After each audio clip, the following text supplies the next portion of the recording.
Patrick Longchamp. Bonjour à tous et à toutes, bienvenue dans Ce n'est que le début. Comme tous les vendredis midi, nous allons parler solutions, nous partons à la découverte de notre territoire. Il y a plus de 2 ans, je pensais en trouver une ou deux et on est au bout de 3 ans et chaque semaine, j'arrive à vous dégoter une petite solution. Des gens qui ont envie de changer le monde là où ils sont. Et aujourd'hui, on va parler de navigation, on va parler de péniche, on va parler de personnes en situation de handicap, on va parler tout simplement de Cap-Vert avec Stéphane Delanoë. Bonjour Stéphane. Bonjour. Je m'en étouffe. Merci beaucoup Stéphane d'être avec nous. On va parler de Cap-Vert. Cap-Vert, c'est une péniche qui a été construite spécialement pour accueillir des personnes en situation de handicap. Est-ce que vous pouvez nous raconter un petit peu l'histoire de Cap-Vert en quelques mots ? L'histoire de Cap-Vert, elle est née en 1995. Ah oui, donc c'est pas tout jeune. C'est pas tout jeune. Hein. Non. Il nous a fallu beaucoup de temps aussi. Hein. Donc l'histoire, c'est on était une bande de jeunes moyenne d'âge 26 ans. Mm-hmm. Et on avait idée, parce qu'il y en avait un dans le groupe qui faisait son objecteur de conscience, c'est-à-dire qu'ils sont en service militaire, mais un service civil en fait, voilà. Parce qu'ils ne voulaient pas porter les armes. Voilà, tout à fait. Il ne faut pas le dire trop fort peut-être. Non, mais non, parce que ça faisait partie, ça fait passer l'objecteur de conscience, c'est ça, il objectait sa conscience de ne pas pouvoir porter d'armes, donc on peut le dire. Il a fait ça dans une maison d'accueil spécialisée, au Loro-Botro. Donc il faisait du tourisme fluvial à titre familial. Donc, quand il a vu que les activités qui étaient proposées aux personnes en situation de handicap, on allait sur un lieu et on faisait les activités autour du lieu, et que lui faisait du tourisme fluvial, il a eu l'idée... Comment est-ce qu'on peut joindre les deux en fait, en fait, le faire de l'itinérance. Ouais. N'être jamais dans le même lieu. C'est ça, parce que les personnes en situation de handicap souvent restent dans un même lieu un peu enfermées, et ce que vous proposez avec Cap-Vert finalement c'est ça, c'est cette ouverture, ce grand bol d'air, et en plus on bouge, on se déplace un peu comme tout le monde, quoi. Voilà, c'est comme une tortue si on veut, on se déplace avec notre maison. C'est ça, exactement. Alors Cap-Vert, donc en 1995, il y a cette idée de joindre les deux, et je l'ai bien dit, vous avez construit votre péniche, hein, oui. Vous n'avez pas aménagé une péniche. Non, on a cherché au début des péniches pour essayer de les restaurer, mais c'était soit très vieille et en mauvais état, soit très très très cher, et puis il aurait fallu tout casser pour tout refaire. Donc après on a mis 3 ans pour décider tous nos partenaires.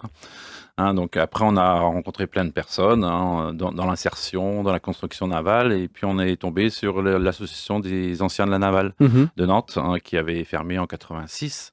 Donc ils étaient très contents de pouvoir un beau projet de reconstruire, redynamiser ça et de reconstruire un bateau. Et surtout que ça a été un chantier d'insertion, ce bateau. Oui. Ça n'a pas été simplement... C'est-à-dire qu'aujourd'hui, des personnes en situation de handicap naviguent, mais naviguent sur quelque chose qui a été fait par des personnes qui étaient en situation de handicap de travail, on va dire. Oui, c'est tout à fait. Ouais. Mais c'est ce qui les motivait aussi.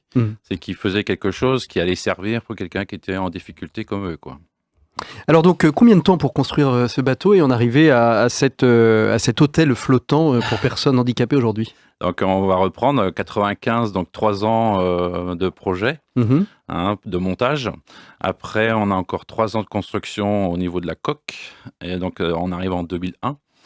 Et de 2001 à 2003, tous les aménagements intérieurs, mais là uniquement fait en bénévolat. Donc là, après, première navigation, quelle année ? 2003, première navigation. Oui. On commence à naviguer sur ce bateau qui s'appelle Cap-Vert, exactement du même nom que l'association qui porte ce projet. Comment il y a un certain nombre de normes à avoir sur un bateau. Alors, sur l'aménagement, on imagine bien qu'il y a des normes, mais pour emmener, il y a un agrément tourisme fluvial, handicap, etc. Alors, par rapport à l'handicap, il n'y a pas de réglementation complémentaire. On est juste un bateau à passagers. En fait, l'handicap est considéré comme des personnes normales, en fait. Voilà. C'est ça, ouais. On a juste une spécificité au niveau de l'accès, quoi. D'accord. Et il y a un agrément tourisme personnes handicapées Oui. Ouais. Il y a un agrément, mais ça, c'est pas un agrément lié, on va dire, au bateau. Oui, c'est un agrément lié à quel niveau ? C'est tourisme et handicap, donc c'est un label, on va dire, national. Donc après, nous, on a été labellisé le 1500e en France, le premier dans le département avec les 4 mentions, les 4 handicaps représentés. Donc on a eu ce label-là en 2005.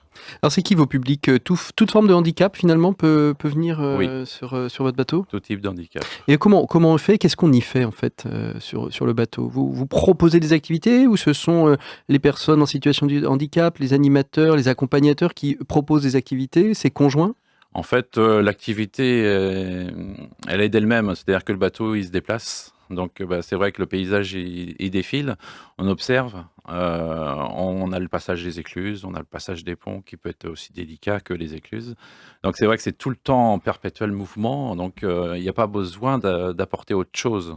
Hein. Après, quand on s'arrête, effectivement, là, ils peuvent descendre du bateau, aller sur le chemin du halage, aller visiter. Et les étapes sont choisies en fonction aussi de choses qu'il y a à voir, éventuellement d'un château, d'un musée, ou c'est en fonction du timing que vous vous êtes donné, je ne vais pas dire de la marée parce qu'on est sur de la rivière et du nautique, donc il n'y a pas de marée, mais, ou du temps des passages des écluses aussi. Voilà, parce que les écluses ne sont pas en permanence ouvertes déjà sur le canal, donc il y a une coupure méridionale. Bien sûr. Et après, nous, on a besoin aussi d'endroits où on puisse déplier notre passerelle, où que ça soit possible.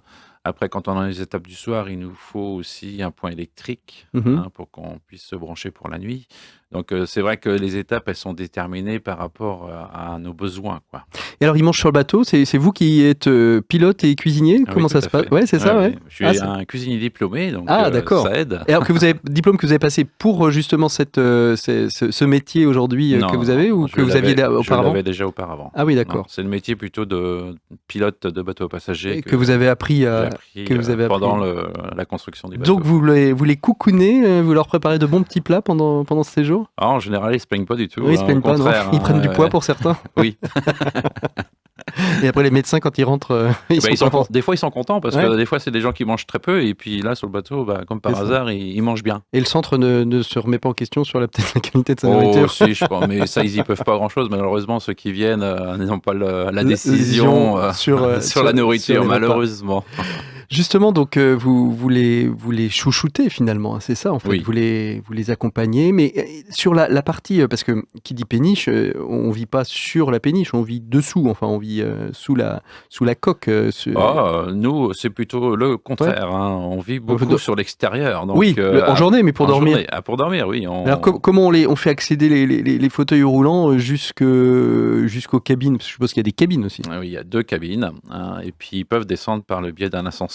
Donc, c'est vrai que c'est la particularité de notre péniche, c'est qu'on a inclus un ascenseur dedans.